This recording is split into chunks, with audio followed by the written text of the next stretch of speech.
केजरीवाल सरकार के 1 वर्ष होने पर हमारे अध्यक्ष गुप्ता जी और leader of opposition Rahul Singh Badauri ji उनके इस 1 वर्ष के कार्यकाल पर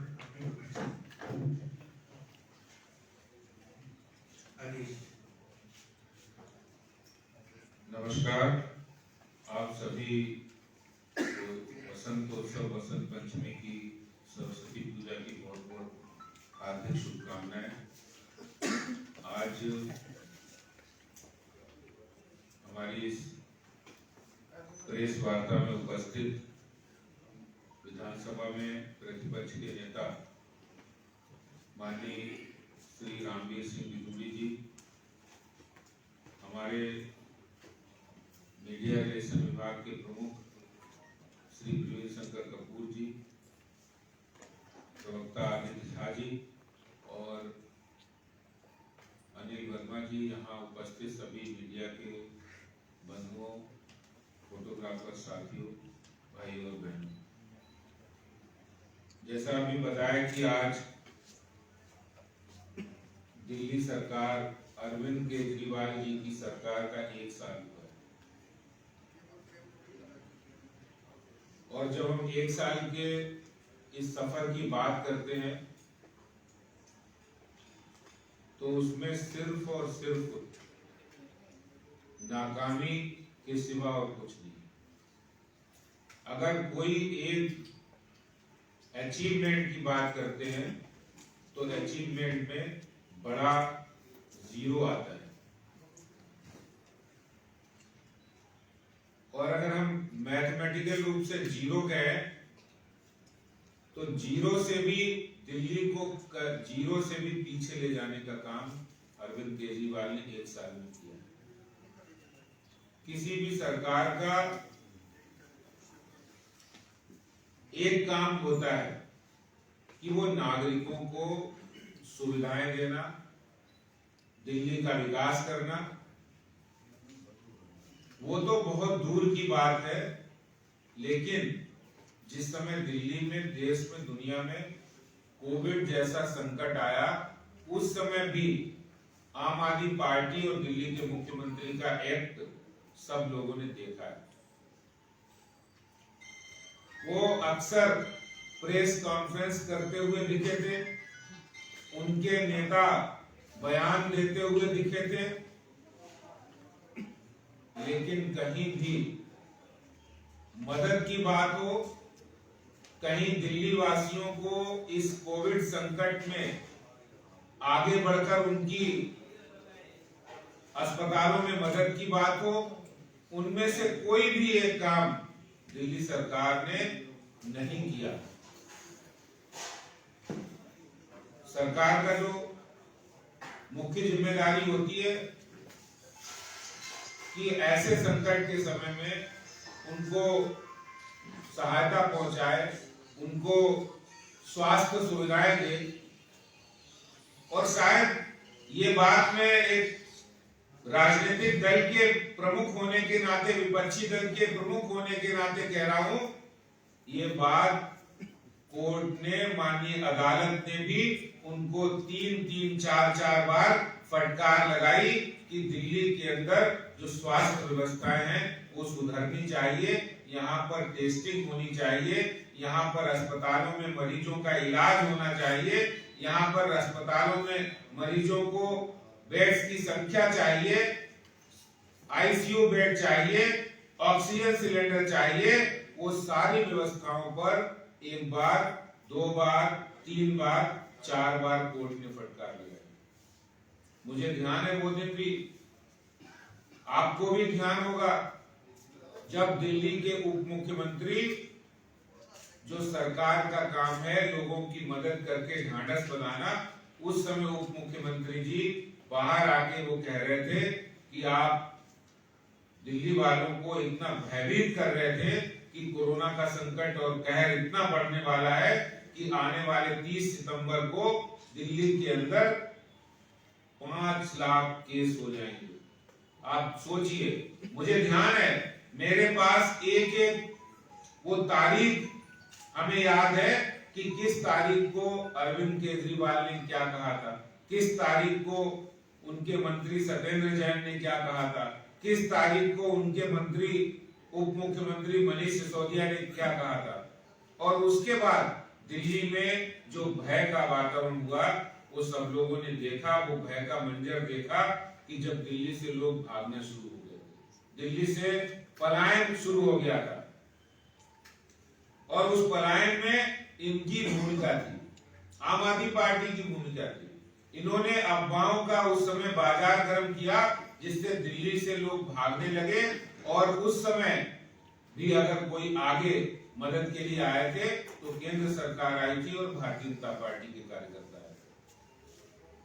जब सरकार का काम था लोगों को ढांढस बनाना, लोगों की मदद करना, कोरोना संकट कोई एक किसी देश में एक प्रदेश में संकट नहीं था, पूरे विश्व का संकट था। और इसको बहुत अच्छी तरीके से, सूझबूझ तरीके से केंद्र सरकार, प्रधानमंत्री नरेंद्र मोदी जी के नेतृत्व में उसको देख रहे थे। लेकिन दिल्ली सरकार अपने पार्ट पर क्या रोल प्ले कर रही थी ये सभी दिल्ली वासियों ने, देशवासियों ने देखा है। मुझे ध्यान है सबसे पहले ऑल पार्टी मीटिंग गृह मंत्री अमित शाह जी ने बुलाई थी। मुख्यमंत्री जी को तो याद भी नहीं आया था कि हमें ऑल पार्टी मीटिंग भी बुलानी है, जनता के सहयोग के लिए आगे कदम बढ़ाना है। वो तो एक कमरे में बैठकर, अपने बंगले में बैठकर रोज प्रेस कॉन्फ्रेंस करते थे कि हम फला दिन 30,000 बेड की व्यवस्था कर देंगे। क्योंकि जो नियत है और नीति है वो सिर्फ और सिर्फ बयानबाजी है, सिर्फ प्रचार है, सिर्फ अपनी बातें कहना, उसका इम्प्लीमेंटेशन हो रहा है नहीं हो रहा है, उसका जमीन पर कुछ क्रियान्वयन हो रहा है नहीं हो रहा है, ये आज तक इस सरकार ने सोचा नहीं है। क्योंकि वो जिस कारण से और जिस अपनी क्वालिटी की वजह से आए हैं वो है सिर्फ प्रचार प्रचार प्रचार। और शायद इसीलिए आज दिल्ली के लोग अपने आप को बहुत ठगा हुआ महसूस कर रहे हैं। मुझे ध्यान है कल का दिन था, कल परसों का दिन था, रविवार को शादीपुर फ्लाईओवर के भारतीय जनता पार्टी के नेता प्रोफेसर विजय कुमार मल्होत्रा जी के नेतृत्व में दिल्ली के अंदर पहला फ्लाईओवर भारतीय जनता पार्टी के ओर से प्रोफेसर विजय कुमार मल्होत्रा जी जब मुख्यमंत्री थे तो पहला फ्लाईओवर दिया था। उस समय देश की प्रधानमंत्री स्वर्गीय इंदिरा गांधी जी थी और वो पूरे विदेशों में जाकर उस फ्लाईओवर की तारीफ करती थी कि दिल्ली के अंदर इंफ्रास्ट्रक्चर बिल्डिंग का काम शुरू हो गया है और फ्लाईओवर बनना शुरू हो गया। और दिल्ली के लोगों को ये भी ध्यान है कि जब मदन लाल खुराना जी मुख्यमंत्री थे तो दिल्ली में मेट्रो लाने का काम हुआ था। डॉक्टर साहब सिंह वर्मा जब मुख्यमंत्री थे तो दिल्ली के अंदर नए कॉलेजेस बनाने का काम शुरू हुआ था और दिल्ली के अंदर विकास की एक नई इबारत लिखी गई थी। दिल्ली के अंदर इंफ्रास्ट्रक्चर का जाल बिछ गया था जब पूरे देश के दिल्ली के अंदर भारतीय जनता पार्टी की सरकारें थी। और आज जब हम एक साल की बात करते हैं और पिछले 5 साल यानी लगातार जो 3 बार तीसरी बार मुख्यमंत्री बने हैं वो दिल्ली का बेड़ा गर्क करने का काम, दिल्ली को विकास की दौड़ में सबसे पीछे करने का काम अगर किसी ने किया है तो वो दिल्ली के मुख्यमंत्री ने किया। विकास की तो बात बहुत भूल जाए हम, लेकिन अगर हम दूसरी तरफ करें तो दिल्ली को अराजकता की आग में, दिल्ली को दंगों की आग में किसने झोंका? और एक नहीं, एक चोरी और ऊपर से सीना चोरी। पहले आप कहो आपकी पार्टी के लोगों ने, आपकी पार्टी के नेताओं ने दिल्ली में दंगों का षड्यंत्र रचा, उसमें आम आदमी पार्टी के नेता इन्वॉल्व थे और उन्होंने दंगों का षड्यंत्र रचा और उनके साथ भी खड़े हुए। उस समय भी दिल्ली बंधक बनी थी, दिल्ली अपने आप को असहाय महसूस कर रही थी। उस समय भी आप उन दंगाइयों के साथ खड़े थे। और आज की हम बात करें तो 26 जनवरी गणतंत्र दिवस को तिरंगे का अपमान जिसने किया, उन लोगों के साथ भी, वो चाहे उपद्रवकारी हो या वो दिशा रवि हो, उन सबके साथ अगर कोई खड़ा है तो वो दिल्ली के मुख्यमंत्री अरविंद केजरीवाल खड़े। कोई ना कोई तो कनेक्शन है। अगर कनेक्शन नहीं है तो देश को अंतरराष्ट्रीय स्तर पर बदनाम करने की साजिश करने वाले, देश के सांप्रदायिक सद्भाव को बिगाड़ने की कोशिश करने वाले और देश की छवि को खराब करने का काम करने वाले लोगों के साथ ही अरविंद केजरीवाल जी क्यों खड़े होते हैं? क्या उन्हें देश से प्यार नहीं है? वो सिर्फ अनार्किस्ट की भूमिका निभाना चाहते हैं। आज आम आदमी पार्टी जो एनार्किस्ट आदमी पार्टी बन गई, जो अरविंद अराजक पार्टी बन गई है, उसके 1 साल के लेखा जोखा में दिल्ली वालों को मिला क्या है? उन्होंने कहा हम फ्री पानी देंगे। आज जल बोर्ड के जो बड़े बड़े बिल आ रहे हैं उससे लोग परेशान हैं। साफ पानी नहीं मिल रहा है। 26,000 करोड़ रुपए जो उन्होंने दिल्ली जल बोर्ड के अंदर जो लोन के रूप में दिया था, उसका कोई हिसाब किताब जल बोर्ड के पास नहीं है। और भारतीय जनता पार्टी ने जल बोर्ड के घोटाले की जब बात कही तो उनके मुंह सिल गए हैं, मौन हो गए हैं। मैं उनको डंके की चोट पर कहना चाहता था कि जिस समय उन्होंने भारतीय जनता पार्टी के ऊपर आरोप लगाया था 2500 करोड़ का, हमने डंके की चोट में अखबारों के अंदर विज्ञापन दिया था, उसका स्पष्टीकरण किया था। और आज दिल्ली के मुख्यमंत्री हो या उनके मंत्री हो, वो ये काम करने से कतरा रहे हैं। क्यों कतरा रहे हैं? मैं सवाल पूछना चाहता हूं, आखिर दिल्ली के मुख्यमंत्री जल बोर्ड घोटाले पर अपनी बात क्यों नहीं कर रहे हैं? क्यों भारतीय जनता पार्टी के द्वारा लगाए हुए पोस्टर और होर्डिंग को बढ़वाने का काम कर रहे हैं? आखिर जिसके मन में चोर होता है, जो कुछ चोरी करता है, उसी को एक घबराहट होती है। हम सब जानते हैं, जब कोई आदमी गलती करता है, उसकी गलती को इंगित कर दो तो वो घबराहट होती है, उनके अंदर चिड़चिड़ापन आ जाता है। और ये तो डिक्टेटर लोग हैं, ये तानाशाह लोग हैं। जिस तरह की बातें मुझे पता है मीडिया के लोगों के साथ भी करते हैं। और बिजली की बात करें, कौन सी सरकार है जो बिजली के अंदर पीपीएससी चार्ज लेती है? कौन सी सरकार है जो पेंशन सरचार्ज लेती है? आप बताइए। फिक्स चार्ज जो पूरी दिल्ली में, हम अगर बात करें फिक्स चार्जेस की, तो पूरी दिल्ली में जब पीक आवर्स होता है तो मैक्सिमम 6,500 मेगावाट बिजली की जरूरत होती है। और आज ये बिजली कंपनियां दिल्ली सरकार की मिलीभगत से 22,700 मेगावाट बिजली के फिक्स चार्ज जनता से वसूल किए जा रहे हैं। आप बताइए दिल्ली सरकार ने क्या किया है? बिजली की बात थी, पानी की बात थी, दिल्ली को हम पेरिस बना देंगे, दिल्ली को लंदन बना देंगे। अरे मुख्यमंत्री जी, आप ये तो बताइए कि आपने अपने कार्यकाल में कितने फ्लाईओवर्स का सेंक्शन किया है? आपने अपने कार्यकाल के अंदर कितनी इंफ्रास्ट्रक्चर बिल्डिंग का काम किया है? जो पुराने पेंडिंग काम है वो तो हो रहे हैं। इसके अलावा कोई नया काम आप बताइए कि नया काम आपने शुरुआत किया हो दिल्ली में। चाहे वो यमुना जी की सफाई का मामला हो, यमुना जी की सफाई में अगर हम रिपोर्ट कार्ड की बात करें तो 0 है।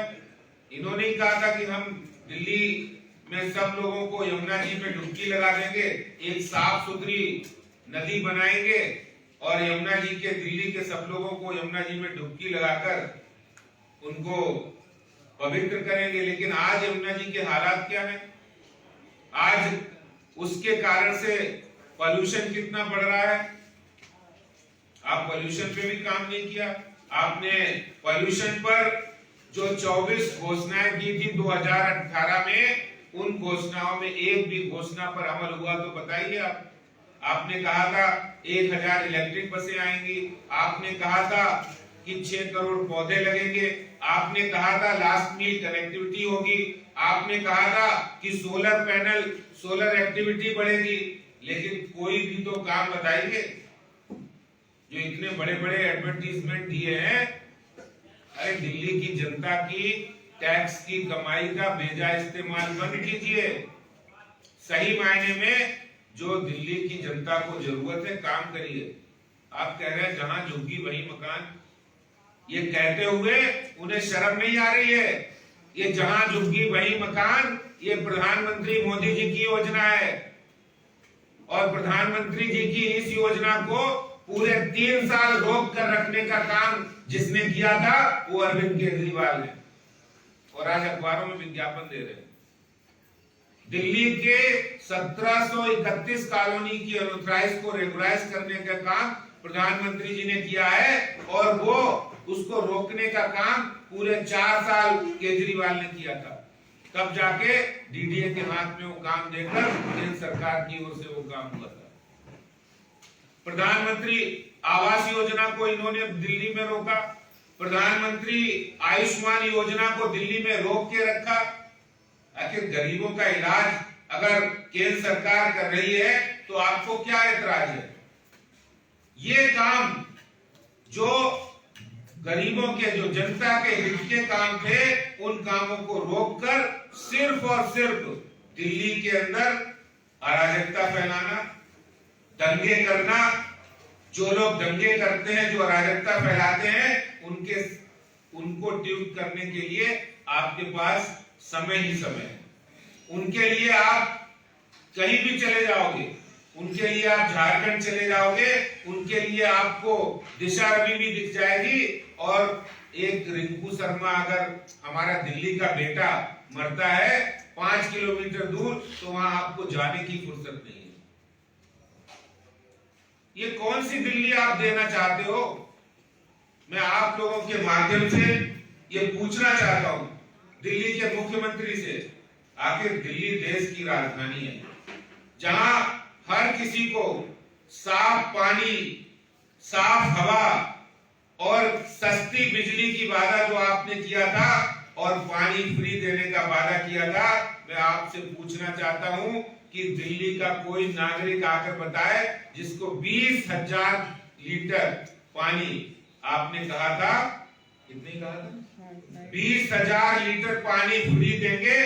इनके जो बिल हैं वो 20,000 से पहले ही बंद हो जाते हैं। या तो 22,000 लीटर का पानी का बिल आएगा, या 21,000 का आएगा, 20,000 वो होते ही नहीं है कभी पूरा। और इसीलिए आज जब मैं जनता के बीच जाता हूं तो हजारों रुपए के बिल आ रहे हैं। ऐसे ही बिजली में हो रहा है, और ऐसे ही जो काम दिल्ली सरकार ने, चाहे वो परिवहन व्यवस्था हो, पूरी तरह से फेल साबित हुई है। और विशेष रूप से मैं आपसे अगर बात करूं,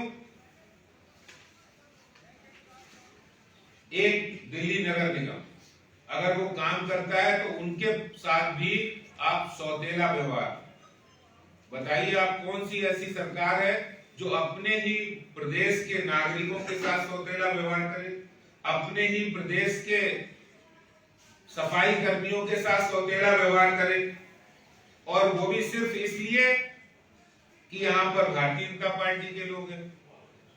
अरे आप 24 घंटे राजनीति मत करिए दिल्ली के मुख्यमंत्री जी। दिल्ली की आवाम ने, दिल्ली की जनता ने आपको चुना है दिल्ली की बेहतरी करने के लिए, वो आप कर नहीं रहे। आप 24 घंटे राजनीति कर रहे हैं। आप 24 घंटे सिर्फ अपनी राजनीतिक महत्वाकांक्षा, राजनीतिक स्वार्थों की पूर्ति के लिए साजिश रचते रहते हैं। दिल्ली की जनता का भला कब करोगे? 5 साल अगर पिछले मिला लिए जाए, 1 साल ये हो गया, 6 साल हो जाएंगे। इन 6 सालों में दिल्ली का कायाकल्प हो सकता था, वो आपने नहीं किया। जबकि 65,000 करोड़ रुपए का बजट है, इनके पास 65,000 करोड़ रुपए के बजट का खर्चे का कोई हिसाब किताब नहीं है। मैं दिल्ली के मुख्यमंत्री से आज 1 साल के बाद ये भी पूछ रहा हूं, आखिर दिल्ली नगर निगम को सफाई कर्मियों को दिया जाने वाला फंड आपने क्यों रोका? आपने दिल्ली नगर निगम की सड़कों और गलियों को बनाने वाले फंड को क्यों रोका? आपने दिल्ली नगर निगम के पार्कों को बेहतर बनाने के फंड को क्यों रोका? आपने दिल्ली नगर निगम के जो जे क्लस्टर आते हैं उनके फंड को क्यों रोका? आपने दिल्ली नगर निगम के अंतर्गत आने वाले गांवों के विकास के फंड को क्यों रोका? ये वो 6 बड़े फंड है जो नगर निगमों के फंड रोकने का काम किया है। ये नगर निगम के फंड रोकने से दिल्ली के विकास रुका है, क्योंकि आपकी नीयत नहीं है, आपकी मानसिकता नहीं है कि दिल्ली का विकास हो। आप तो वहीं जाकर टिक जाते हैं, आप वहीं जाकर ड्यूट करते हैं, आप हिंदुओं को भी नसीहत देते हैं।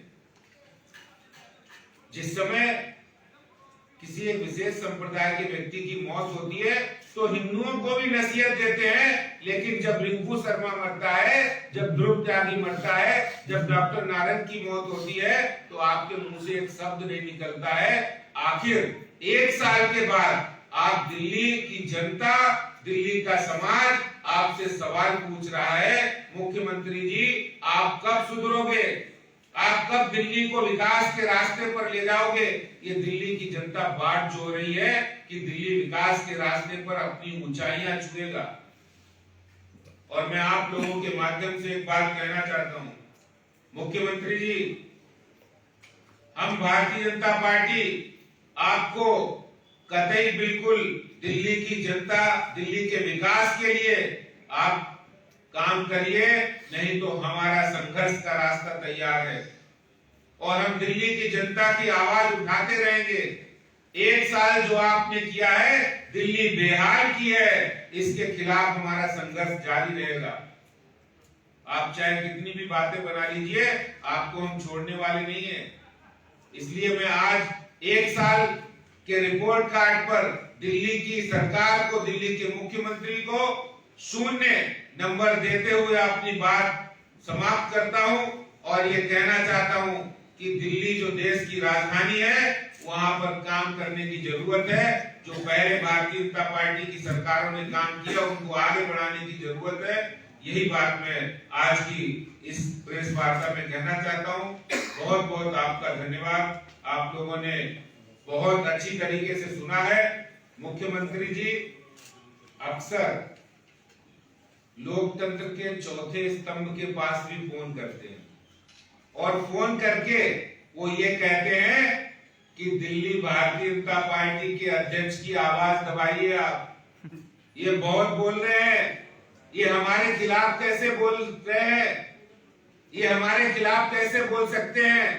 मैं आपके माध्यम से कहना चाहता हूं, मुख्यमंत्री केजरीवाल जी, आपकी आवाज दबाने से ये आदेश गुप्ता की, ये भारतीय जनता पार्टी की आवाज दबने वाली नहीं है। आप चाहे कोई यत्न करो, चाहे पोस्टर फाड़ो, होर्डिंग फाड़ो, चाहे मीडिया को कुछ भी कहो, लेकिन ये हमारा जो मीडिया, देश का मीडिया है, इसी ने तानाशाह इंदिरा गांधी का तख्ता पलट किया था और ये तानाशाह अरविंद केजरीवाल को भी आने वाले समय के अंदर इनकी भी बात देखेंगे और इनकी तानाशाही को हम चलने नहीं देंगे। बहुत बहुत धन्यवाद।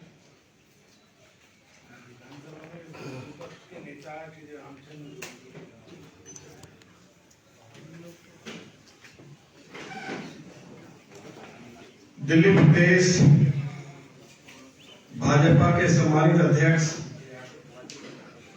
आदरणीय श्री आदेश गुप्ता जी,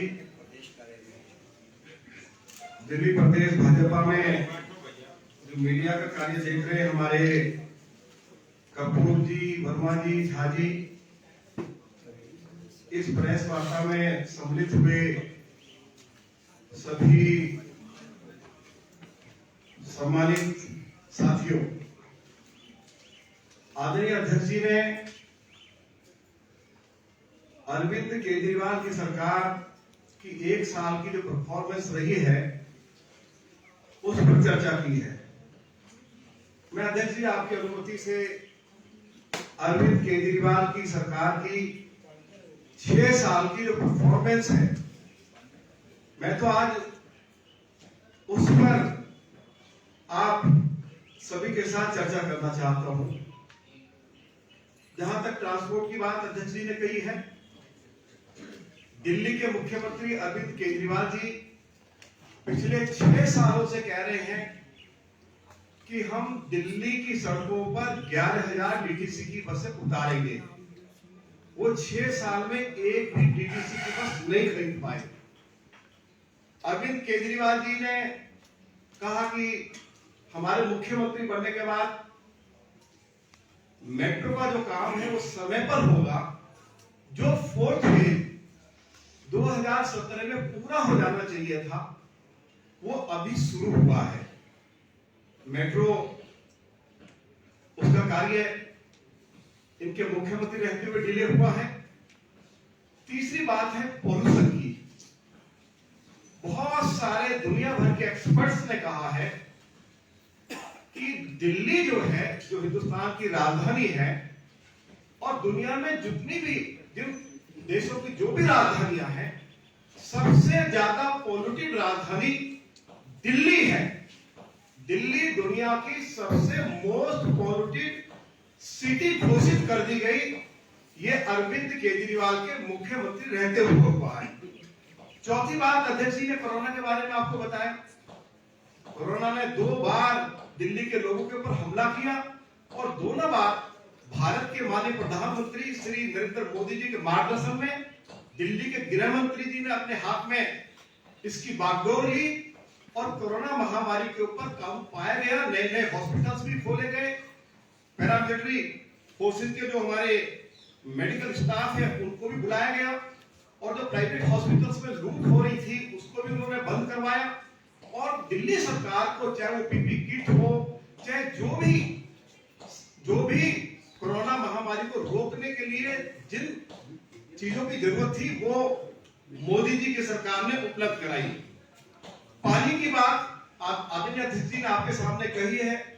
2015 से आप भी सुन रहे, मैं भी सुन रहा हूं कि अरविंद केजरीवाल जी कह रहे हैं कि हम दिल्ली को 24 घंटे क्लीन वाटर देंगे।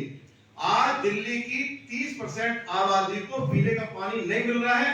या तो डीप बोर हैंडपंप से पानी ले रहे हैं, या टैंकर्स का पानी जा रहा है। ये हालत है आज दिल्ली की पीने के पानी के मामले में। शिक्षा की जहां तक बात है अध्यक्ष जी, अरविंद केजरीवाल पिछले 6 सालों में, मैं लीडर को पोजीशन पर बहुत जिम्मेवारी के साथ कह रहा हूं कि वो दिल्ली में बता दे कि उन्होंने एक भी सीनियर सेकेंडरी स्कूल खोला हो। आज दिल्ली के अंदर 30,000 हमारे टीचर्स की कमी है, वाइस प्रिंसिपल और प्रिंसिपल्स की कमी है। इसके साथ साथ वो बताएं कि दिल्ली में उन्होंने दर्जनों कॉलेज खोलने की बात कही थी। श्री मदन लाल खुराना जब चीफ मिनिस्टर थे, जब श्री साहिब सिंह वर्मा चीफ मिनिस्टर थे, तो दिल्ली में 12 कॉलेज खुले। लेकिन अरविंद केजरीवाल पिछले 6 सालों में दिल्ली में एक भी कॉलेज नहीं खोल पाए, एक भी फ्लाईओवर वो दिल्ली में नहीं बना पाए। ये तो मैं रिकॉर्ड की बात आपको बता रहा हूं। इसके साथ साथ दिल्ली के अंदर आप जाइए, जितनी भी पीडब्ल्यूडी की रोड्स हैं आदरणीय अध्यक्ष जी, सारी टूटी पड़ी हुई है। और इन्होंने कहा कि हम इस साल में 400 किलोमीटर पीडब्ल्यूडी की रोड्स को बनाएंगे, डेंस कारपेटिंग करेंगे। वो बताएं कि उन्होंने दिल्ली के अंदर किसी एक सिंगल रोड को उन्होंने डेंस कारपेटिंग की हो। और मैं आपको बता दूं कि जो PM25 है, जब सड़कें अगर हमारी टूटेंगी तो गड्ढे हैं जो इससे डस्ट उड़ती है, तो PM25 सबसे ज्यादा ये जो धूल है यही जनरेट करती है। तो सारी पीडब्ल्यूडी की रोड टूटी पड़ी हुई है। इसके साथ साथ जहां तक बिजली की बात है, अध्यक्ष जी ने उसके बारे में आपको विस्तार से बताया है। आज दिल्ली में सबसे ज्यादा महंगी बिजली के उपभोक्ताओं को मिल रही है। 8 रुपए पर यूनिट से लेके, और जो हमारे कमर्शियल और इंडस्ट्रियल जिनके पास बिजली के कनेक्शन है उनको 13 रुपए 14 रुपए पर यूनिट मिल रही है। और 125 रुपए से लेकर 270 रुपए तक पर kilowatt per month fix charge दिया जा रहा है। और भी हैरानी की बात है कि दिल्ली में जो बिजली जो कंपनियां हैं, इनके जो कर्मचारी हैं, इनको जो पेंशन दी जाती है वो भी बिजली उपभोक्ता से ली जाती है। और इनके कर्मचारियों को और अधिकारियों को जो 700 यूनिट मुफ्त बिजली दी जाती है वो भी आपकी जेब से ली जाती है। ये दिल्ली में बिजली की हालत है। इसके साथ साथ इन्होंने ये भी कहा कि हम झुग्गी वासियों को झुग्गी जो पक्के फ्लैट देकर उनको बसाएंगे। दिल्ली के अंदर अरविंद केजरीवाल एक भी झुग्गी वासी को पक्का मकान देकर नहीं बसा पाए। अब नरेंद्र मोदी जी की सरकार जहां झुग्गी वही मकान। आदरणीय अध्यक्ष जी लंबे समय से हमारे यूडी मिनिस्टर हरदीप सिंह पुरी जी के पीछे पड़े हुए थे। अब 10,000 जो फ्लैट्स तैयार हो रहे हैं तो वो जहां झुग्गी वही मकान जो प्रधानमंत्री जी की योजना है उसके तहत वो अप्रैल महीने में वो झुग्गी वासियों को वो फ्लैट्स दिए जाएंगे। ये जानकारी भी मैं आपको देना चाहता हूं। अरविंद केजरीवाल ने चुनाव में ये वायदा भी किया, गरीब का वोट उनको चाहिए। दिल्ली में लगभग 25-30 लाख लोग पुनर्वास बस्ती में रहते हैं। अरविंद केजरीवाल ने कहा कि हम इनको मालिकाना हक देंगे। आज तक वो मंगोलपुरी, सुल्तानपुरी, कल्याणपुरी, तिल्लोपुरी, नंदनगरी, सीमापुरी, गौतमपुरी, अंबेडकर नगर ऐसी किसी एक बस्ती के निवासी को वो मालिकाना हक नहीं दे पाए। इन्होंने बार बार कमिटमेंट की है, बड़े बड़े विज्ञापन दिए हैं। इसके साथ साथ किसानों के साथ जो उन्होंने दिल्ली में वायदा किया, हम गांव का लाल डोरा बढ़ाएंगे या किसान का जो गेहूं में जो चावल है उसको 2612 रुपया पर क्विंटल खरीदेंगे, धान को 27 रुपए पर क्विंटल खरीदेंगे। अरविंद केजरीवाल की सरकार जो है दिल्ली के अंदर 1400 रुपया 1500 रुपए पर क्विंटल के हिसाब से गेहूं खरीद रही है और धान भी लगभग इसी कीमत पर वो किसान से खरीद रहे हैं। तो किसान के साथ भी उन्होंने धोखा किया है। अध्यक्ष जी स्वयं गए थे दिल्ली देहात में, वो दर्जनों गांवों में गए। इन्होंने कहा कि हम पराली से खाद बना रहे हैं, तो किसी एक गांव में एक भी छटाक पराली से खाद नहीं बनाई गई, लेकिन कम से कम 10-12 करोड़ रुपया विज्ञापन के ऊपर जरूर खर्च किया। ये भी हम आपको जानकारी देना चाहते हैं। यमुना की सफाई के बारे में अध्यक्ष जी ने बताया है, केंद्र सरकार ने इनको यमुना की सफाई के लिए लगभग 400 करोड़ रुपया दिए जब नितिन गडकरी साहब मंत्री थे।